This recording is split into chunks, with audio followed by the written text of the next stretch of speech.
জাহান্নামীদেরকে জাহান্নামে নিক্ষেপ করার পর তারা আল্লাহর কাছে 3টি জিনিস চাইবে। 1 নাম্বার, জাহান্নামীরা বলবে, হে আল্লাহ, আমাকে এত কষ্ট না দিয়ে আমার মৃত্যু দিয়ে দাও। তখন আল্লাহ তাআলা বলবেন, হে বান্দা, জাহান্নামে কোনো মৃত্যু নেই। নাম্বার 2, জাহান্নামীরা তখন বলবে, হে আল্লাহ, তাহলে আমাদের জাহান্নামের আযাব একটু হালকা করে দেন। 1 মাসে অন্তত 1 দিন বিরতি দেন, অথবা 24 ঘন্টার মধ্যে আমাদের 10 মিনিট হলেও আযাব থেকে বিরত রাখুন। হে আমাদের রব, আমরা আর পারছি না জাহান্নামের কষ্ট সহ্য করতে।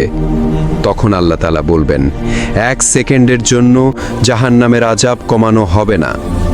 নাম্বার 3, জাহান্নামীরা বলবে, আল্লাহ, আমাকে দুনিয়ায় আরেকবার পাঠিয়ে দিন, আমি দুনিয়াতে গিয়ে শুধু আপনার ইবাদত করব।